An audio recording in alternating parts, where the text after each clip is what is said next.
الحمدللہ رب العالمین، افضل الصلاۃ واکمل السلام علی سید الانبیاء والمرسلین وعلی آلہ الکرام واصحابہ العظام اجمعین، اما بعد فقد قال اللہ تبارک و تعالی کما ورد فی سورۃ البقرہ یا ایھا الذین آمنوا کتب علیکم الصیام کما کتب علی الذین من قبلکم لعلکم تتقون ایاما معدودات فمن کان منکم مریضا او علی سفر فعدۃ من ایام اخر وعلی الذین یطیقونہ فدیۃ طعام مسکین فمن تطوع خیرا فہو خیر اللہ وان تصوموا خیر لکم ان کنتم تعلمون۔ لفظ لفظ نور اور حرف حرف روشنی سے آراستہ نور قرآن کے ساتھ طاہر بخاری آپ سے ایک مرتبہ پھر مخاطب ہے۔ اس پروگرام کی وساطت سے کچھ ہمیں آپ کا اور کچھ آپ کو ہمارا انتظار تو رہا۔ بہت دنوں سے میرے نیموا دریچے میں ٹھہر گیا ہے تیرے انتظار کا موسم۔ انتظار کا موسم ختم ہوا اور اللہ تعالیٰ کی رحمتوں بخششوں کا موسم بہار ہمیں اللہ عطا ہوا۔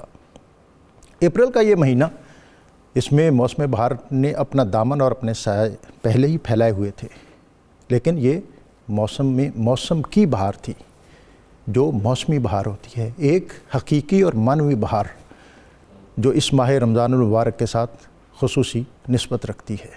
اللہ تعالیٰ کا فضل شکر کہ اس نے ان خاص ایام میں ہمیں اپنی رحمتوں بخششوں اور عنایتوں سے ایک مرتبہ پھر بہرمند ہونے کی توفیق عطا فرمائی۔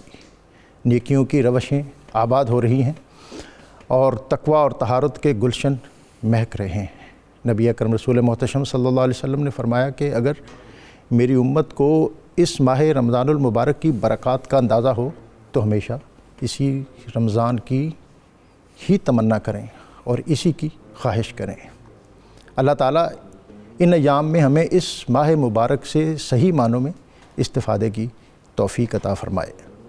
اس ماہ رمضان المبارک کی اہمیت کے حوالے سے نبی اکرم رسول محتشم صلی اللہ علیہ وآلہ وسلم نے اس سے بالکل ایک یوم قبل ایک عظیم اور وقیح خطبہ ارشاد فرمایا، جس میں اس کی برکتوں، عزتوں، عظمتوں اور فضیلتوں سے مسلمانوں کو آگاہ کیا، نیکی کے دائیں پیدا کیے، جذبے اور ولولے آراستہ کیے، اور بدی اور برائی کے جو خیالات ہیں ان کو ختم کیا۔ نبی اکرم رسول محتشم صلی اللہ علیہ وسلم نے فرمایا، یا باقی الخیر اقبل قد اظلکم شہر عظیم مبارک، کہ نیکی کے طلبگار آگے بڑھ، تم پر اللہ تعالیٰ کا ایک بہت ہی عزتوں، عظمتوں اور برکتوں والا مہینہ جلوہ فگن، سایہ فگن ہونے والا ہے، جس کی ایک رات کی عبادت 1000 مہینے سے بہتر ہے۔ اور آپ نے فرمایا ہوا شہر الصبر، یہ صبر کا مہینہ ہے اور صبر کی جزا جنت ہے۔ نبی اکرم رسول محتشم صلی اللہ علیہ وسلم نے اپنے اس طویل اور بسیط خطبے میں یہ بھی فرمایا کہ ہوا شہر المواسات، کہ لوگوں یہ غم گساری کا مہینہ ہے، ہمدردی کا مہینہ ہے، ایک دوسرے کے دکھ درد بانٹنے کا مہینہ ہے۔ اور اس دکھ درد بانٹنے سے انسان کو میسر کیا آتا ہے؟ آج پوری دنیا کے اندر ایک انٹرنل امیونٹی سسٹم کی بات ہوتی ہے، قوت مدافعت۔ انسان کے اندر اللہ تعالیٰ نے بیماریوں سے مقابلہ کرنے کے لیے اس کو ایک سیکیورٹی سسٹم دیا ہے، ایک مدافعتی نظام دیا ہے۔ آج ہمارے علماء، حکماء اور میڈیکل سائنس ہمیں یہ بات تلقین کر رہی ہے کہ ان بیماریوں کے خلاف اگر آپ اپنی امیونٹی کو بڑھانا چاہتے ہیں، اپنے انٹرنل امیونٹی سسٹم کو اگر مضبوط کرنا چاہتے ہیں، تو اس کے لیے اس کے علاوہ کوئی چارہ نہیں ہے کہ آپ اپنا اسپرچول امیونٹی سسٹم بہتر کریں۔ اور اسپرچول امیونٹی سسٹم کس طرح بہتر ہوگا؟ وہ نیکی سے ہوگا، خیر سے ہوگا، کسی کے کام آنے سے ہوگا، کسی غم زدہ کے سر پر ہاتھ رکھنے سے ہوگا، کسی یتیم اور بے نوا اور بے آسرا کی مدد سے ہوگا۔ اور یہ سارے دائیں اور جذبے جس ماہ مبارک میں ہمیں اپنے نقطہ کمال پر نظر آتے ہیں وہ ماہ رمضان المبارک ہے۔ اس ماہ رمضان المبارک میں جہاں ہمیں بہت سے چیلنجز درپیش ہیں، کرونا کی وبا ہے اور مہنگائی ہے اور دیگر بہت سے امور ہیں، اس میں آپ بطور خاص اپنے دینی اور روحانی ولولوں کو اس انداز میں آراستہ کیجیے کہ ایک طرف انفرادی اور دوسری طرف اجتماعی سطح پر جو ہمارا معاشرتی نظام ہے وہ خیر اور فلاح کی طرف آ جائے۔ اور اسی خطبے میں نبی اکرم رسول محتشم صلی اللہ علیہ وسلم نے یہ بھی فرمایا کہ اس میں ان ایام نے روزے میں، ماہ رمضان المبارک میں اپنے ماتحتوں، زیر دستوں اور غلاموں کے کام میں تخفیف کر دیں۔ یہ بالکل وہی چیز ہے جس سے انسان کے اندر ایک اطمانیت کا سوتا پھوٹتا ہے، خوشی اور ولولے کے ساتھ انسان اپنی نیکی کی طرف آتا ہے۔ تو اس ماہ رمضان المبارک میں ہمیں کیا کرنا ہے، اور روزہ جو ہے اس کی اہمیت اور فضیلت کیا ہے، اور یہ کس طرح ہمیں نیکی اور نیکی کے کام کرنے کی تلقین کرتا ہے، آج ہم اس موضوع پر بات کریں گے۔ اور ہمیشہ کی طرح ہمارے ساتھ بہت وقی اور معتبر پینل موجود ہیں۔ ان کی طرف جانے سے قبل آج کا اسم مبارک الرزاق، بہت زیادہ رزق دینے والا۔ اس کائنات کے اندر رزق کی ایک سادہ سی صورت ہم یہ سمجھتے ہیں کہ شاید کھانا یہ رزق ہے، دسترخوان پر چیز آراستہ ہونا یہ رزق ہے، لیکن رزق جو ہے یہ ایک بہت وسیع اصطلاح ہے۔ ہمارے قوا کو، ہمارے جوارح کو، ہمارے دسترخوان کو، ہمارے علوم و معارف کو، جہاں جہاں کوئی چیز عطا ہو رہی ہے یہ اللہ تعالیٰ کی طرف سے ہے۔ اللہ تعالیٰ ہمیں اس ماہ مبارک کی برکات سے ہر طرح کے رزق کی آراستگی اور ہمیں اس کی بہم رسانی عطا فرمائے۔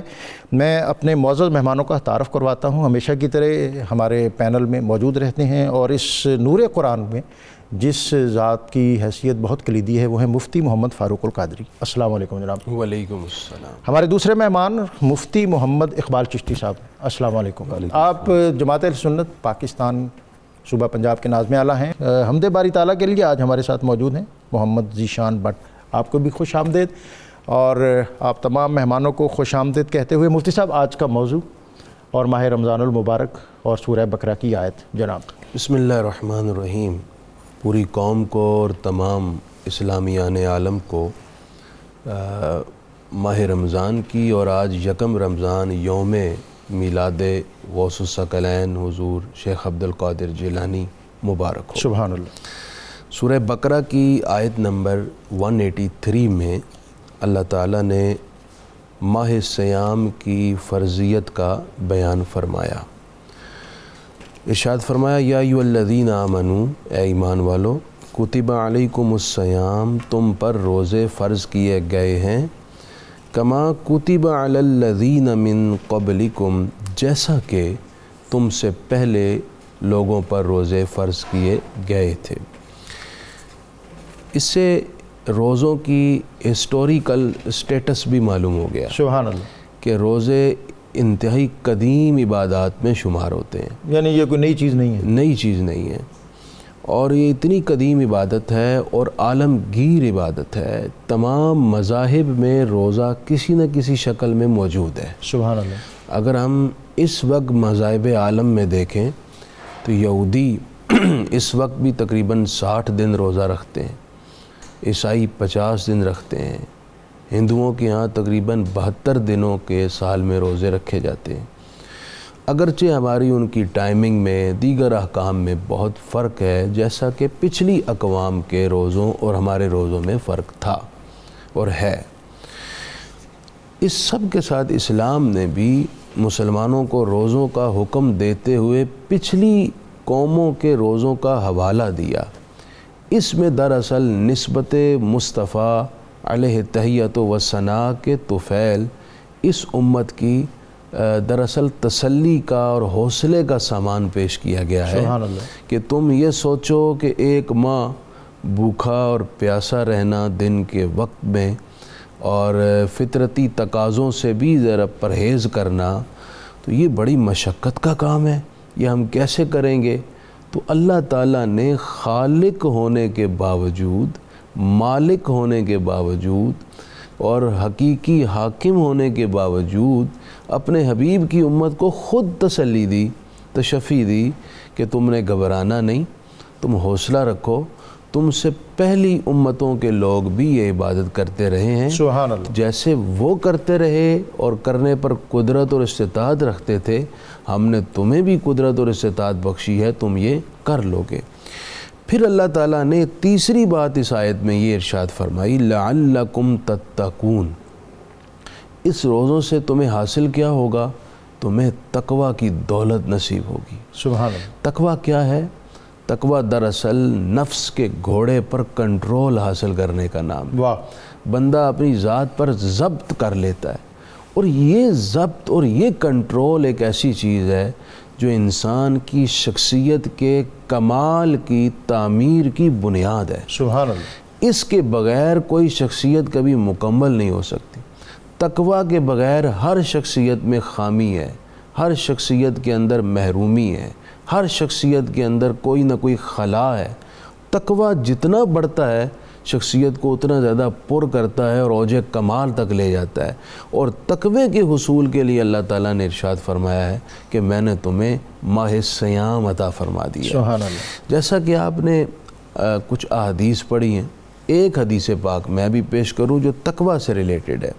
نبی کریم علیہ الصلاۃ والسلام نے ارشاد فرمایا من لم یدع قول الزور والعمل بہ، جس نے روزہ رکھنے کے باوجود جھوٹ نہ چھوڑا اور جھوٹ پر عمل نہ چھوڑا، بددیانتی نہ چھوڑی، تو کیا ہوگا؟ فلیس للہ حاجۃ فی ان یدع طعامہ و شرابہ، تو اللہ تعالیٰ کو اس کے روزے کی کوئی حاجت نہیں، مطلب اللہ کو اس کا روزہ پسند نہیں ہے۔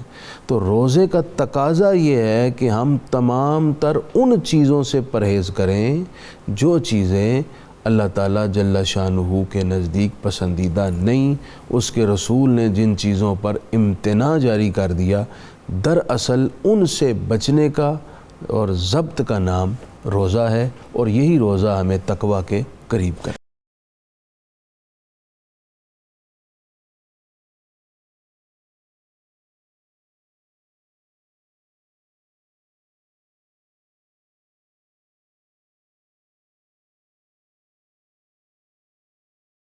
مفتی صاحب، آپ کو پروگرام میں خوش آمدید کہتے ہوئے آج کا موضوع اور ماہ رمضان المبارک کی آمد اور کتب علیکم الصیام، مفتی صاحب نے کہا کہ یہ پہلی امتوں پر بھی فرض تھے، پہلی امتوں پر روزے فرض ہوئے اور اس امت پر روزہ، اس میں کیا فرق ہے؟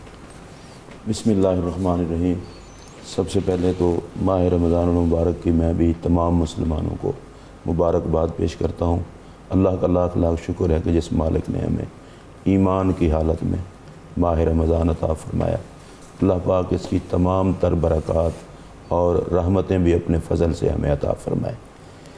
رمضان المبارک کے روزے کی فضیلت کے حوالے سے گفتگو ہو رہی ہے، اور یہ مفتی صاحب نے بتا دیا کہ روزہ کوئی نئی عبادت نہیں، پہلی امتوں میں بھی تھی لیکن ان کا طور طریقہ اپنا تھا، ہمارا اپنا ہے۔ ہمیں اللہ تعالیٰ نے ماہ رمضان کے 30 روزے عطا فرمائے ہیں، یہ میرے آقا کی امت کی خصوصیت ہے۔ سبحان اللہ۔ اور نبی اکرم صلی اللہ علیہ وسلم نے، جیسے آپ نے اپنے افتتاحی کلمات میں فرمایا کہ ماہ شعبان کے آخری دن اور ماہ رمضان المبارک سے ایک دن پہلے صحابہ کرام کو اس مہینے کی عظمت کے حوالے سے بتایا، اس سے آپ مزاج رسول صلی اللہ علیہ وسلم سمجھ سکتے ہیں کہ آقا کی خواہش یہ ہے کہ اس ماہ مبارک کا کوئی لمحہ بھی میری امت غفلت میں نہ گزارے۔ سبحان اللہ۔ چونکہ ماہ رمضان المبارک رات ہو یا دن، کوئی ایسا لمحہ ماہ رمضان میں نہیں ہوتا کہ جو اللہ تبارک و تعالیٰ کی بارگاہ کے لیے قبولیت کا لمحہ نہ ہو بندے کے حوالے سے۔ اور نبی پاک صلی اللہ علیہ وسلم نے اس ماہ مبارک کی عزت اور عظمت کو بہت سارے مقامات پر بیان فرمایا۔ بہت مشہور حدیث ہے، میں وہ پڑھنے لگا ہوں۔ نبی پاک علیہ السلام نے فرمایا من صام رمضان ایمانا و احتسابا غفر لہ ما تقدم من ذنبہ او کما قال، کہ جس آدمی نے ماہ رمضان کے روزے ایمان اور ثواب کی نیت سے رکھے، اس کے سارے پچھلے گناہ معاف کر دیے جاتے ہیں۔ ڈاکٹر صاحب، یہ بات انتہائی قابل توجہ ہے، میں 2-3 احادیث ساتھ پڑھ کر کے گزارش کروں گا۔ اسی طرح نبی پاک علیہ السلام نے فرمایا من قام رمضان ایمانا و احتسابا غفر لہ ما تقدم من ذنبہ، جس نے ماہ رمضان میں قیام کیا یہ تراویح، اس کے پچھلے سارے گناہ معاف کر دیے جاتے ہیں۔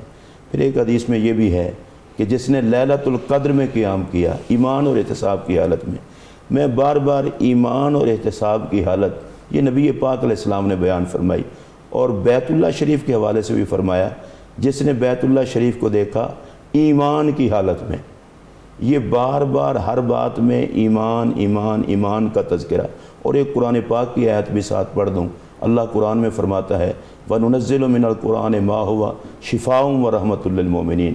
یہ قرآن شفا ہے، رحمت ہے ایمان والوں کے لیے. اس پر خاص طور پر ہمیں توجہ دینی چاہیے. ہماری عبادت کوئی بھی ہو، اس میں سب سے بنیادی بات رسول اللہ علیہ السلام سے محبت ہے اور نبی پاک علیہ السلام سے وفا ہے. جب تک ہمارا مکمل عشق اور محبت کا تعلق نبی پاک کی ذات سے نہیں ہوتا، روزہ ہو، تلاوت ہو، کوئی بھی عبادت ہو، ہمیں فائدہ نہیں دیتی. اور دوسری چیز احتساباً نبی پاک علیہ السلام نے فرمائی ہے ہر عمل کی بنیاد نیت پر ہے. اور روزہ تو ہے ہی خالصتاً اللہ کے لیے. بندہ روزہ رکھے اللہ کی رضا کے لیے، اور اس اللہ کی رضا کے لیے روزہ رکھے گا تو اس کے سابقہ سارے گناہ معاف ہوں گے. اور اس میں آپ پہلے بیان ہو چکا مفتی صاحب نے کہ روزے کا مقصد ہی تقوی ہے. اور تقوی کی آپ جتنا مرضی وضاحت کرتے جائیں، اس کو ہم اتنا ہی میں کہہ سکتا ہوں کہ نبی پاک علیہ الصلوۃ والسلام نے اپنی امت کو سمجھایا ہے جس کی رضا کے لیے روزہ رکھا ہے اس روزے کے دوران کم از کم کوئی ایسا کام تو نہ کرو جو خدا کی ناراضگی کا سبب بنے. پھر نبی پاک علیہ السلام نے خود اپنی امت کو ہدایات دی ہیں کہ 4 کام روزے کی حالت میں اسی خطبے میں ہے کہ ضرور کرنا. 2 کام ایسے ہیں جن سے رب راضی ہوتا ہے، اور 2 کام وہ ہیں جن کے بغیر تمہارا گزارا نہیں ہے. سبحان اللہ. اللہ اس بات سے راضی ہوتا ہے کہ اس کی توحید کی گواہی، اس کا ذکر کیا جائے اور اس سے استغفار کیا جائے. روزے کی حالت میں میں سمجھتا ہوں کہ استغفار ہر حال میں پوری زندگی میں جب بھی کیا جائے اللہ کرم فرماتا ہے. لیکن روزے کی حالت میں تو جب بندے کے منہ کی بو اللہ کو کستوری سے زیادہ پسند ہے، اس حالت میں جب وہ رب سے مغفرت کا سوال کرے گا تو اس پر کتنا کرم ہوگا. اور 2 چیزیں نبی پاک صلی اللہ علیہ وسلم نے فرمایا کہ جو تمہارے لیے بہت ضروری ہیں، رب سے جنت کا سوال کرنا اور جہنم کی پناہ مانگنا. آج ہم پہلا روزہ ہے اور میں اپنے تمام ناظرین سے اور میں خود بھی، ہمیں یہ چاہیے کہ سابقہ خطاؤں پر رب سے معافی مانگنا. معافی مانگنا انسان کو اللہ نے استغفار ایک ایسی چیز عطا کی ہے جو ہر پریشانی کا حل ہے، ہر مشکل کا حل ہے اور ہر دکھ کی دوا ہے. رمضان المبارک کے روزے میں بجائے اس کے کہ ہم اور معاملات میں الجھیں، اللہ کو یاد کریں، استغفار کریں، قرآن کی تلاوت کریں، درود شریف پڑھیں. اگر روزے کو تقوی کے زیور سے ہم نے آراستہ کرنا ہے تو اس کا ایک ہی طریقہ ہے کہ ذکر خدا، قرآن مجید، استغفار اور ہر حال میں اپنے آپ کو روزے دار سمجھنا. یعنی تقوی کے زیور سے مفتی صاحب آراستہ کرنا یہ بہت زیادہ ضروری ہے. اور پھر مفتی صاحب نے جو احادیث ابھی ہمیں عطا فرمائی ہیں اس میں ایمانم و احتساباً، یہ احتساب جو ہے، ایک تو یہ بھی چاہوں گا کہ آپ ہمیں ضرور اس پر رہنمائی دیں، اور دوسرا کہ روزہ رکھتے ہیں جیسے ہی رمضان آتا ہے تو ہمارے مارکیٹوں کے مناظر اور مظاہر جو ہیں وہ ذرا مختلف ہو جاتے ہیں. حالانکہ اس میں جو دین کی اسپرٹ ہے وہ تو یہ ہے کہ اس میں نرمی ہونی چاہیے، دوسروں کا احساس ہونا چاہیے. روزہ بھی رکھتے ہیں اور ہمارے کام بھی اس کے برعکس ہوتے ہیں. جی ڈاکٹر صاحب، اس میں بنیادی بات تو ایمانن پہ ہونی چاہیے، اس کے ساتھ احتساباً پر بھی، کیونکہ اسی کے ضمن میں ہماری مارکیٹ کے مسئلے کا جواب بھی ہے. میں نے بہت سارے بوڑھوں کو جو بدنی اعتبار سے کمزور ہیں، معاشی اعتبار سے بھی کمزور ہیں، دیکھا ہے کہ روزہ رکھتے ہیں بڑی پابندی کے ساتھ. سبحان اللہ. اور جو لوگ شب و روز ایئر کنڈیشن ماحول میں ہیں اور ان کے پاس کسی نعمت کی کوئی کمی نہیں ہے، بلا وجہ ویسے ہی روزہ نہیں رکھتے. وجہ کیا ہے؟ ایمانن. ایمانن، پختگی ایمان نہیں ہے، ایمان کی حلاوت نصیب نہیں ہے، عشق رسول کی رمق حاصل نہیں ہے.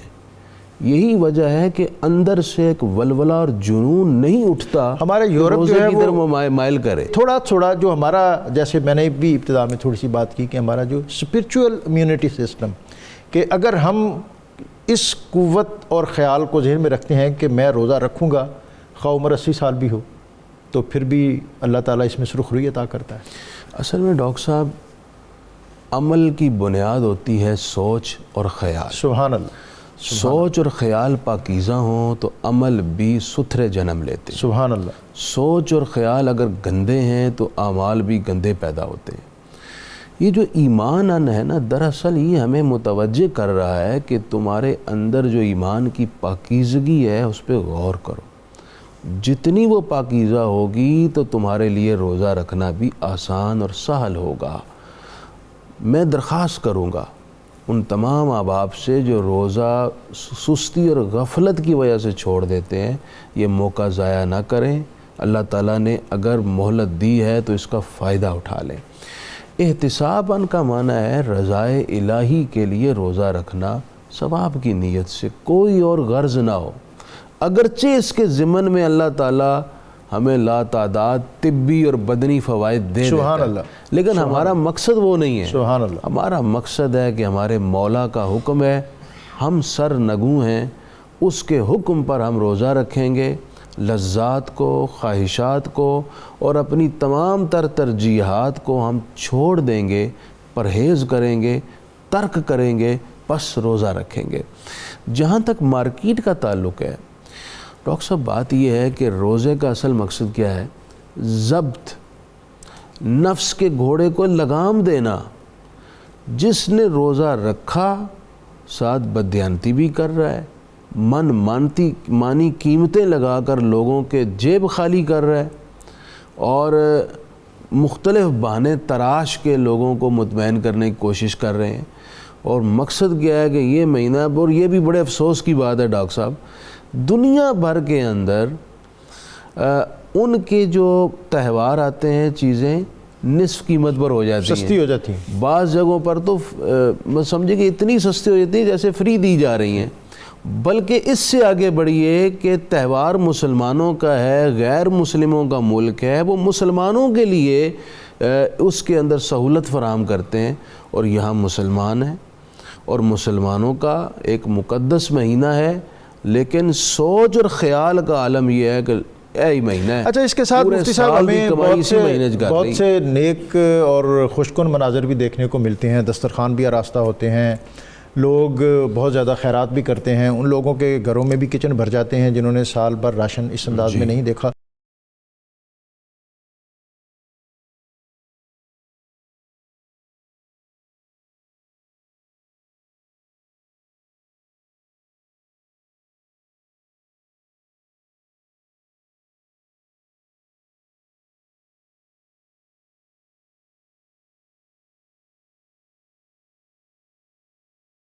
نور قرآن میں آپ کو ایک مرتبہ پھر خوش آمدید. آج ہم روزے کی فرضیت اور پچھلی قومیں اور امتیں ان کا روزہ کیسا تھا، اور نبی اکرم رسول محتشم صلی اللہ علیہ وسلم آپ نے اپنی امت کو جو روزہ عطا کیا اس کی کیفیت اور اس کا اجر و ثواب کیسا تھا. یہ عرب کا جو خطہ ہے اس کے اندر مختلف عبادات تھیں.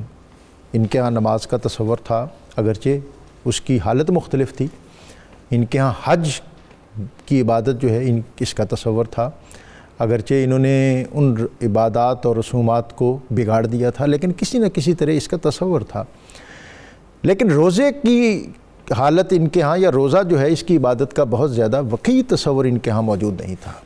نبی اکرم رسول محتشم صلی اللہ علیہ وسلم مکہ سے جب ہجرت کر کے مدینہ تشریف لائے تو یہاں پر آپ نے دیکھا کہ یہود مدینہ کے اندر جو ایک مضبوط آبادی تھی، مذہبی طور پر اور اقتصادی طور پر وہ یہودی تھے. آپ نے دیکھا کہ یہودی 10 محرم کا روزہ رکھتے ہیں. آپ نے ان سے پوچھا کہ آپ یہ روزہ کیوں رکھتے ہو؟ تو انہوں نے کہا کہ اس روز اللہ تعالیٰ نے حضرت موسیٰ علیہ السلام کو بحر احمر کی موجوں سے بخیر و عافیت نکالا، اس شکرانے کے طور پر ہم روزہ رکھتے ہیں. تو نبی اکرم صلی اللہ علیہ وسلم نے فرمایا نحن احق بموسیٰ منکم، کہ اس بات کا حضرت موسیٰ علیہ السلام میرے بھائی تھے، اس نسبت سے مجھ پر بھی حق ہے، اور آئندہ 10 محرم کو ہم بھی روزہ رکھیں گے. اور تشبہ سے بچنے کے لیے آپ نے اس کے ساتھ ایک اور روزے کا اضافہ فرمایا. ابتدائی طور پر گزشتہ اقوام میں روزے کے جو مختلف ایام تھے ان میں ایام بیض کا روزہ یہ بہت زیادہ معروف تھا. ایام بیض سے مراد روشن راتوں والے دن 13ویں، 14ویں اور 15ویں. اور خیال یہ ہے کہ یا ایھا الذین آمنوا کتب علیکم الصیام کما کتب علی الذین من قبلکم لعلکم تتقون، یہ بھی روزے کے اسی تدریجی احکامات میں سے ابتدائی حکم ہے کہ جس طرح پچھلی قومیں امتیں روزہ رکھتی تھی اس پر گھبراؤ نہ، تمہارے لیے بھی اسی طرح روزہ ہے، اور گزشتہ امتیں اور اقوام میں بہت زیادہ ایام بیس کا روزہ رکھا جاتا تھا۔ تو ابتدائی طور پر یہ 3 دن کا روزہ، یہ جو مدینہ منورہ میں تحویل قبلہ کے بعد یہ احکام نازل ہوئے، اور پھر یہ روزہ رکھا گیا، اور اس کے بعد پھر 2 ہجری میں جو ماہ رمضان المبارک کے روزے ہیں، اس کی فرضیت اللہ تعالیٰ نے عطا کی۔ آج کل ایک کرونا ویکسین جو ہے، جی اس حوالے سے لوگ پوچھتے ہیں کہ کیا روزے کی حالت میں انجیکشن جو ہے، ویکسینیشن جو ہے، وہ کون سی ویکسینیشن ہو سکتی ہے اور کون سی ویکسینیشن نہیں ہو سکتی، اور بالخصوص جو کرونا ویکسین ہے اس حوالے سے ضرور لوگوں کو رہنمائی دیجیے۔ جی، ہمارے علماء روزے کی حالت میں چاہے گوشت میں انجیکشن لگایا جائے یا وینز میں لگایا جائے، دونوں طرح کے انجیکشنز کے جواز کے قائل ہیں، اور کیونکہ کرونا ویکسین بھی ایک انجیکشن ہے تو اس کو لگوانے میں بھی حرج نہیں ہے، روزہ بہرحال قائم رہے گا۔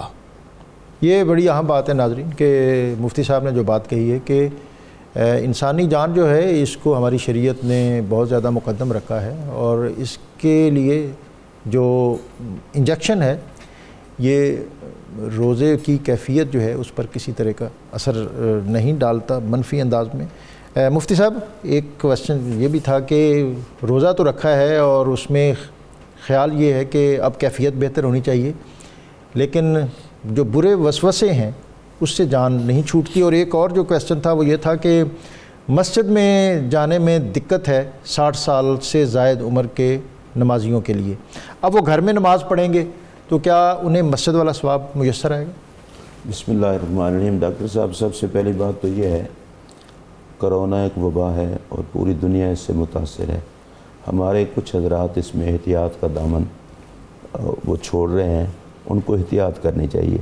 وہ حکومت نے جو پابندیاں ان پر حفظان صحت کے لیے وہ لگائی مفتی صاحب ہم کہتے ہیں اللہ خیر کرسی، وہ اللہ خیر کرے گا، لیکن احتیاط بھی ضروری ہے۔ احتیاط ضروری ہے۔ احتیاط کا بھی اللہ تعالیٰ نے حکم دیا ہے۔ توکل کا یہ مطلب ہے کہ خنجر تیز رکھنا اپنا، نتیجہ اس کی تیزی کا مقدر کے حوالے کا۔ بالکل بالکل، تو ان کو ثواب مل جائے گا۔ میں سمجھتا ہوں کہ اس معاشرے میں مسجد میں نہ جا سکنے پر ان کے دل میں یہ ہونا کہ میں ثواب سے محروم ہو گیا ہوں، یہ بھی اللہ کی بارگاہ میں ان کی مقبولیت کی علامت ہے۔ واہ، یہ بہت کم لوگ ہیں جن کو یہ احساس ہوتا ہے۔ اللہ اور اس کے رسول کے فضل و کرم سے یہ امید ہے کہ ان کو ثواب پورا ملے گا اور ان کو کسی پریشانی کی ضرورت نہیں ہے۔ بلکہ اسی حوالے سے میں یہ گزارش کروں گا، مساجد میں تشریف لانے والے لوگ بھی ماسک کی پابندی کریں اور دیگر جو احتیاطیں ہیں وہ کریں، اپنے لیے بھی کریں، دوسروں کے لیے بھی کریں۔ تو اچھا، یہ جو انہوں نے کہا ہے کہ روزہ رکھنے سے اندر کی کیفیت بہتر ہونی چاہیے لیکن ہو نہیں رہی، بس یہ روزے کو رکھتے رہیں اور اس پر پابندی کریں۔ اگر وسوسوں کا کہہ رہے ہیں، اس کے لیے لا حول ولا پڑھیں، استغفار کریں، اللہ تبارک و تعالیٰ لا حول ولا قوت الا باللہ، اس کی کثرت کریں۔ میں جاننا چاہوں گا، چونکہ بالکل آخری ہے دورانیہ پروگرام کا، کہ کس طرح ہم روزے کی جو صحیح کیفیت ہے اس کو ہم پا سکتے ہیں، اس کے لیے خاص عبادات کیا ہیں؟ روزے کو تو ہم اہتمام سے رکھتے ہیں، لیکن بعض اوقات ہم جو قیام لیل ہے، تراویح ہے، اس کو بہت زیادہ توجہ نہیں دے پاتے۔ پھر اسی طرح نماز کا اہتمام کرتے ہیں لیکن نماز با جماعت اس کو اتنی زیادہ اہمیت نہیں دیتے۔ جناب، روزے میں بنیادی طور پر ڈاکٹر صاحب 2 کام ہوتے ہیں، کچھ کام ایسے ہیں جن سے رکنا ہے اور کچھ کام ایسے ہیں جو کرنے ہیں۔ جن سے رکنا ہے وہ تو روزے کی حالت میں کھانا پینا، جماع اور ہر بری بات اور برا کلام ہے، جھوٹ، غیبت، چغلی وغیرہ وغیرہ۔ اسی طرح بددیانتی ہے، ہیر پھیر ہے، فراڈ ہے، یہ ساری چیزوں سے رکنے کا نام ہے روزہ۔ جو کام کرنے والے ہیں وہ یہ ہیں کہ پنجگانہ نماز کی پابندی کریں، اور اس کے ساتھ اللہ نے موقع دیا ہے روزے کے دنوں میں جو ملازمین ہیں ان کے اوقات میں بھی کمی ہو جاتی ہے، گھروں کے اندر بھی ایک ماحول بن جاتا ہے عبادت کا، نیکی کا اجتماعی طور پر ایک ماحول بن جاتا ہے۔ تو اس ماحول میں نسبتاً دیگر مہینوں کے آسان ہے عبادت میں ڈھل جانا۔ آپ کوشش کریں اس کے ساتھ نوافل پڑھیں، چاہے وہ اشراق کے ہیں۔ بعض لوگ صبح معمول بنا لیتے ہیں جی سحری کر کے فجر کی نماز اول وقت میں ہی پڑھی، مسجد میں بھی نہیں گئے اور سو گئے اور جا کے ظہر کے ٹائم اٹھے، اور رات ساری جاگتے ہیں۔ روزے کا مقصد کوئی یہ نہیں کہ سارا دن سوئے رہے اور افطار کے وقت اٹھے اور افطاری کر لی۔ روزے کا مقصد تو یہ تھا کہ عبادت کے لیے بندے کو مستعد کرنا، اور بندہ اپنے اوقات زیادہ سے زیادہ اللہ کی یاد میں بسر کرے تو اشراق چاشت کی پابندی کرے، قرآن مجید کی تلاوت کثرت سے کرے، اپنا ایک منصوبہ بنا لیں کہ اس ماہ میں اس سال 1 دفعہ 2 دفعہ 3 دفعہ جتنا آپ کر سکتے ہیں اپنی کیپیسٹی کے مطابق ایک پلان ترتیب دیں کہ میں قرآن مجید کی تلاوت کا اختتام کروں گا۔ اسی طرح اوابین کے نوافل ہیں، تہجد کے وقت آپ سحری کے لیے اٹھتے ہیں، وہی وقت تہجد ہے تو آپ 10 منٹ قبل اٹھ جائیں، وضو کر کے چند نوافل تہجد کے ادا کر لیں۔ درود شریف جو عبادات کی روح کا درجہ رکھتی ہے، جو بندے کی شخصیت میں مٹھاس پیدا کرتی ہے، اور جو کیفیت چاہتے ہیں نا لوگ پیدا کرنا اپنے دلوں میں، تو وہ کیفیت یہ درود شریف پیدا کرتا ہے۔ اس کی کثرت کریں، دلائل الخیرات پڑھنا اپنا معمول بنائیں، ورنہ آپ جو بھی درود پاک یاد ہیں، درود ابراہیمی پڑھتے ہیں وہ پڑھیے، دیگر درود شریف کے جو صیغے ہیں جملے ہیں وہ پڑھیں۔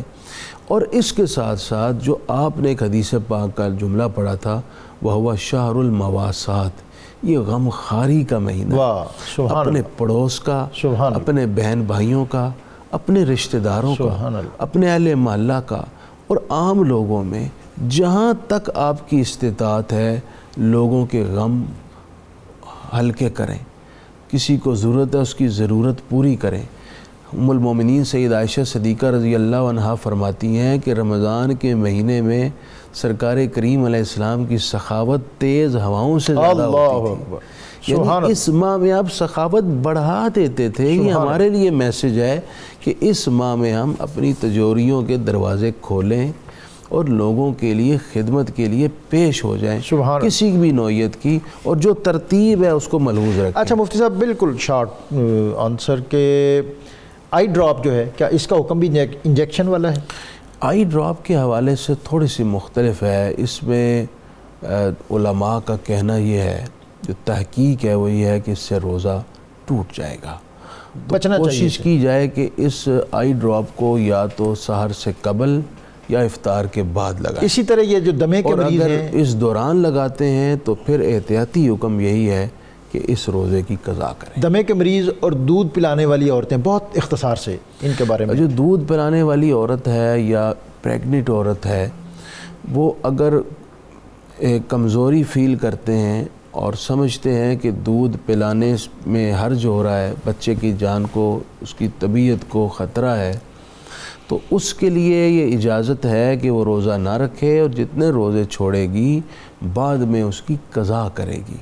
یوں ہی جو انہیلر لیتے ہیں تو انہیلر کے اندر میڈیسن شامل ہوتی ہے جو معدے میں جاتی ہے، اس میں تو وہ جو بطور دوا میڈیسن جا رہی ہے اس کا حکم یہی ہے کہ اس سے روزہ ٹوٹے گا۔ مفتی صاحب، اور مجھے اس کی ابھی قضا کرنی پڑے گی۔ انہوں نے، جو ہمارے پروڈیوسر ہیں، انہوں نے بھی پوچھا ہے کہ جو پریگننٹ عورت ہے ان کے لیے کیا احکام ہے؟ میں یہی عرض کیا ہے ابھی کہ پریگننٹ عورت بھی اگر کمزوری فیل کرتی ہے، روزے پر قدرت نہیں محسوس کر رہی، تو وہ روزہ چھوڑ سکتی ہے، لیکن بعد میں روزے کی قضا کرے گی۔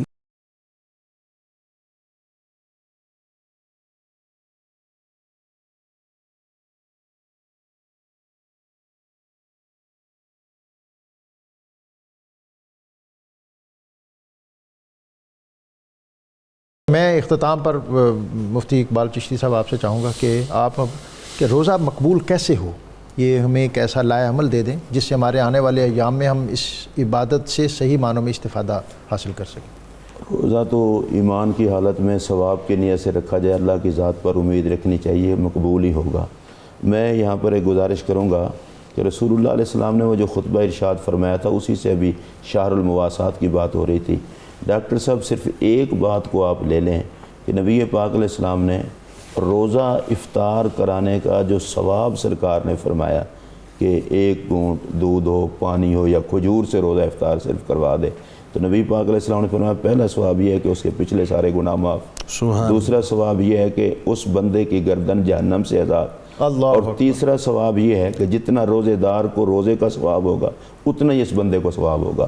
اور روزے کے ثواب کے بارے میں نبی پاک علیہ السلام نے فرمایا کہ روزے کا ثواب سوائے خدا کے اور کوئی نہیں جانتا، اللہ کی ذات جانتی، یعنی روزے کے ثواب کا حساب ہی کوئی نہیں ہے۔ میں صرف اس ایک بات کو لینا چاہتا ہوں کہ اگر آپ اللہ کی رضا کے لیے کسی کو ایک گھونٹ پانی، ایک کھجور یا پھر ایک دودھ کا گھونٹ روزے دار کو آپ افطار کے ٹائم دیتے ہیں تو سرکار نے اتنا ثواب بیان فرمایا ہے، اور جس میں شک ہی کوئی نہیں۔ اس میں امت کو اس بات کی طرف راغب فرمایا ہے، اگر آپ کسی کے روزہ رکھوانے میں مدد کرتے ہیں، روزہ افطار کرانے میں مدد کرتے ہیں، ہمدردی کرتے ہیں، تو اس کا ثواب کتنا ہے؟ جب ایک کھجور کا اتنا ثواب ہے تو جن کو اللہ تبارک و تعالیٰ نے وسعت عطا فرمائی ہوئی ہے، جس طرح کہ پہلے بیان کیا گیا ہے، ان کو مقدور بھر کوشش کر کے ساتھ کے لوگوں کو اس میں شریک کرنا چاہیے۔ اور لوگوں ایک کے گزارش میں ڈاکٹر صاحب اور کروں گا، انسان کو ذلیل کر کے اسے نہیں دینا چاہیے۔ ہاں، یہ جو لائنیں لگوا کے دیتے ہیں نا، میں ان کی خدمت میں گزارش کر رہا ہوں کہیں مالک ناراض نہ ہو جائے، عزت پہلے ہے۔ بنیادی طور پر جو ہمارا دین ہے وہ تکریم انسانیت کے حوالے سے اس نے دنیا کے اندر جو نظام وضع کیا اور انسان کو جو اعزاز اور اکرام عطا کیا، دنیا کی کوئی اور تہذیب اور سویلائزیشن اس کا مقابلہ نہیں کر سکی۔ اور اس خطے کے اندر بھی جو دین پھیلا اس میں بنیادی طور پر صوفیہ کا وہ لنگر سسٹم تھا جو انہوں نے اپنی خانقاہوں میں دسترخوان آراستہ کیے، اور جہاں رنگ، نسل اور ذات پات کی تقسیم کے بغیر لوگ حاضر ہوتے تھے۔ آج ہمیں بھی اپنے انہی پیشواؤں کی اقتداء میں ایسے ہی دسترخوان اور ایسے ہی مناظر اور مظاہر پیش کرنے چاہیے، اور پھر رمضان المبارک اس کی جو صحیح اسپرٹ اور جو صحیح روح ہے اس تک پہنچنا چاہیے۔ غم گساری اور غمخواری اور دوسروں کے دکھ درد بانٹنا، اس کو اپنے اوپر لازم کیجئے۔ اپنے 24 گھنٹے کے جو معمولات ہیں ان کو اس طرح استوار کیجئے کہ اس میں عبادات جو ہیں ان کو فوقیت میسر آئے۔ دن بھر کے تھکے ماندے ہیں تو کچھ تھوڑا سا سپہر میں آرامدی کیجئے تاکہ رات تراویح جو ہے اس کو آپ پوری بشاشت کے ساتھ ادا کر سکیں۔ میں اپنے مہمانوں کا بہت زیادہ شکریہ ادا کرتے ہوئے میں اپنے وہ ایک مسئلہ پوچھا گیا ہے، وہ مجھ پر بالکل فٹ آتا ہے کہ ہارٹ پیشنٹ ہو، شوگر ہو اور بلڈ پریشر ہو، اللہ کے فضل سے یہ تینوں تکلیفیں مجھے ہیں، اور الحمدللہ میں روزہ نہیں چھوڑتا۔ آپ ماشاءاللہ ایمانی طور پر بہت قوی ہیں، اور یہ جو تقویت ہوتی ہے، ایمانی تقویت جو ہے، یہی انسان کو صحت کے ساتھ اس روزے سے آگے گزارنے کا باعث کر رہا ہوں۔ بنتی ہے۔ تھوڑی سی ہمت کریں، اور معمولی سی شوگر کا صرف سن کر ڈاکٹر سے پرہیز نہ کرنا ہے۔ اور میرے علم میں اور آپ کے علم میں بھی ایسے بزرگ ہیں کہ جو 40-50 یونٹ صبح اور شام لگاتے ہیں انسولین، روزہ پھر بھی نہیں، اور روزہ نہیں چھوڑتے۔ اور پھر ناظرین یہ بات بھی ہے کہ نہ جانے آنے والے ایام میں اگلے سال اللہ تعالیٰ کا یہ مہمان ہمیں یہ دیکھنے کو ملے یا نہ ملے، اور ہم اس کی برکات حاصل کر سکیں یا نہ کر سکیں۔ ہمارے بہت معروف محقق اور معروف نعت گو شاعر، بڑے معروف سیرت نگار راجہ رشید محمود، وہ 2 دن پہلے اللہ کو پیارے ہو گئے۔ ہم ان کی وفات پر اپنے ادارے کی طرف سے ان کے خاندان کے ساتھ اظہار تعزیت کرتے ہیں، اور آخر میں آج کا قرآنی وظیفہ ربنا تقبل منا انک انت السمیع العلیم وتب علینا انک انت التواب الرحیم۔ اپنے جائز کاموں میں کامیابی کے لیے اس قرآن پاک کی آیات جو پڑھے گا، اللہ تعالیٰ اس کو کامیابی سے ہمکنار کرے گا۔ میں اپنے مہمانوں کے شکریہ کے ساتھ اللہ تعالیٰ بارگاہ میں حمد کا نذرانہ پیش کرنے کے لیے محمد ذیشان بٹ صاحب کو دعوت دیتا ہوں۔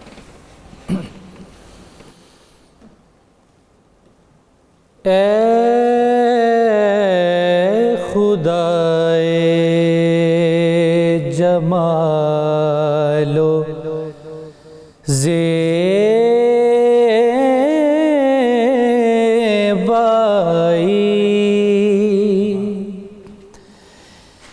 اے خدائے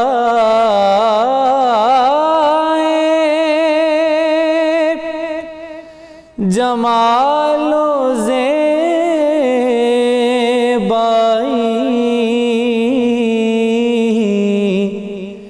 خوب ہے تیری عالم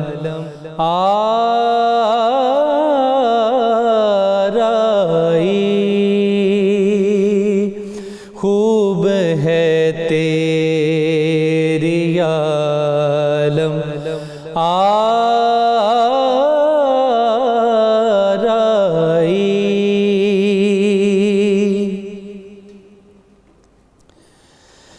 تو کہاں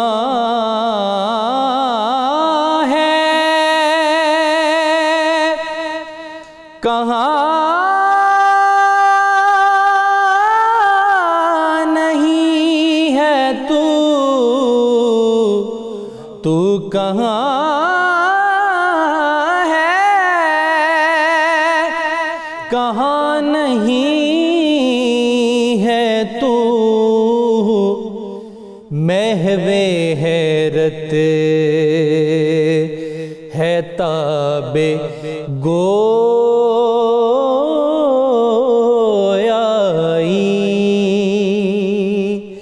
محو حیرت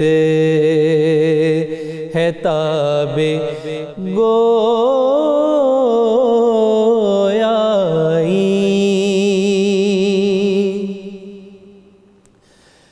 سب میں موجود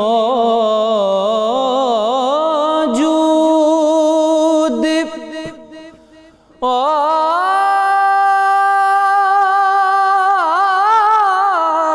سب سے جدا، سب میں موجود اور سب سے جدا، کون سمجھے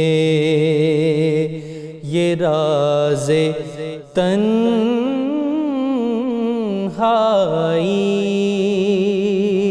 کون سمجھے یہ راز تنہائی،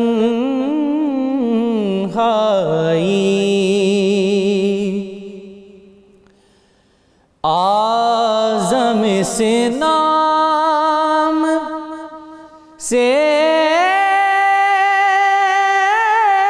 ہے گلشن میں،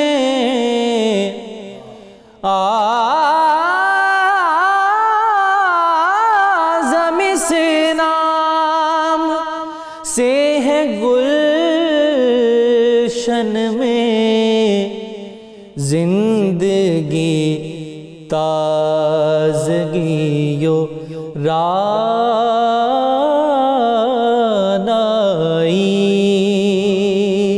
زندگی تازگی و رانائی،